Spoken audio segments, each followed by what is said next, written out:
Hello ভাই লোক, প্রতিদিন ওই একই নিরামিষের দিনে সয়াবিন আলুর ঝোল খেতে খেতে বোর লাগলে এবার একটু ট্রাই করে দেখতে পারো সোয়া বলের ঝোল হালকা আলু দিয়ে। চলো রেসিপিটা তোমাদের সাথে ঝটপট শেয়ার করে দিই, আর ভালো লাগলে অবশ্যই লাইক করে দিও। আর এই রেসিপিটা সম্পূর্ণ নিরামিষ, তো তোমরা যারা ভেজিটেরিয়ান তারা অবশ্যই ট্রাই করতে পারো, বা যারা নন ভেজিটেরিয়ান তারা ট্রাই করতে পারো। তো যাই হোক, সবার আগে আমরা এখানে সেদ্ধ করা কিছু সোয়াবিন এবং আলু নিয়ে নিয়েছি। এবার মিক্সার গ্রাইন্ডারে সোয়াবিনগুলোর জলটা ভালো করে সোফ করে নিতে হবে। এরকম হাত দিয়েই তোমরা চিপে নিও, আমরা তো হাত দিয়ে চিপেছি। যাই হোক, হাত দিয়ে ভালো করে চিপে নিয়ে তারপরে আমরা মিক্সার গ্রাইন্ডারে অ্যাড করে দিলাম এবং আলু দিয়ে দিলাম, এবং তারপরে ভালো করে পেস্ট করে নেবো এটার একটা। তো এটার পেস্ট তোমরা দেখতেই পাচ্ছ রেডি হয়ে গেলে একটা বাটির মধ্যে, একটা পাত্রের মধ্যে আমরা নিয়ে নিলাম। পাত্রের মধ্যে পেস্টটা ঢেলে এর মধ্যে কিছু আমরা মশলা অ্যাড করব, যেমন হলুদ গুঁড়ো, এবং তারপরে দিয়ে দিলাম জিরের গুঁড়ো, তারপরে দিয়ে দিলাম ধনের গুঁড়ো, তারপরে এখানে আমরা অ্যাড করে দিলাম কাশ্মীরি লঙ্কার গুঁড়ো, তারপরে অ্যাড করে দিলাম হালকা লবণ, তারপরে গোলমরিচ গুঁড়ো অল্প করে, এবং তারপরে আমরা অ্যাড করে দিলাম গুঁড়ো গরম মশলার গুঁড়ো। তারপরে কিছুটা ময়দা অ্যাড করে দেবে, আর কিছুটা সাদা তেল বা রিফাইন্ড অয়েল অ্যাড করে ভালো করে মিক্স করে নিতে হবে ব্যাটারটাকে। ভালো করে মিক্স করে এটা একটা সাইডে রেখে দাও। তারপর একটি কড়াইতে জল নিয়ে নাও, জল দিয়ে একটু লবণ দিয়ে ভালো করে গরম করে নাও। তারপর সোয়া বল বানিয়ে হাত দিয়ে এক এক করে ছেড়ে দাও জলের মধ্যে। এটাকে ভালো করে সেদ্ধ করে নিতে হবে, ভালো করে ফুটিয়ে নিতে হবে জলের মধ্যে, যাতে ছেড়ে না যায় সেটার খেয়াল রেখো। আর যখন এটাকে একটা পাত্রে নামাবে তখন পাত্রের মধ্যে একটা টিস্যু পেপার ইউজ করো, তাহলে জলটা সোপ হয়ে যাবে, তেলে দিলে ছিটবে না। তো ভালো করে দেখো, আমরা এখানে ফুটিয়ে নিলাম, একটাও ছেড়ে নিই। যাই হোক, আমরা তো টিস্যু পেপার ইউজ করতে ভুলে গেছিলাম, তাই জন্য তেলও ছিটছিল, তাই তোমাদের বলে দিলাম আগে থেকে। তো যাই হোক, তারপরে আরেকটা কড়াইতে গরম করে নিয়ে ওখানে আমরা সরিষার তেল দিয়ে দিলাম। তারপরে এবার সয়া বলগুলোকে ভালো করে ফ্রাই করে নিতে হবে।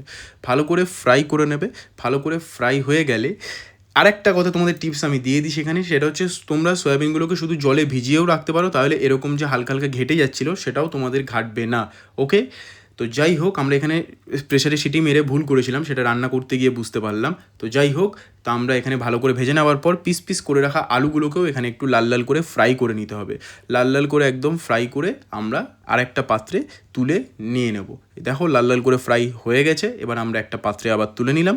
এই পাত্রে তুলে নেওয়ার পর এই তেলেই আমরা এবার গোটা জিরে এখানে কিছু ফোড়ন দিয়ে দিলাম।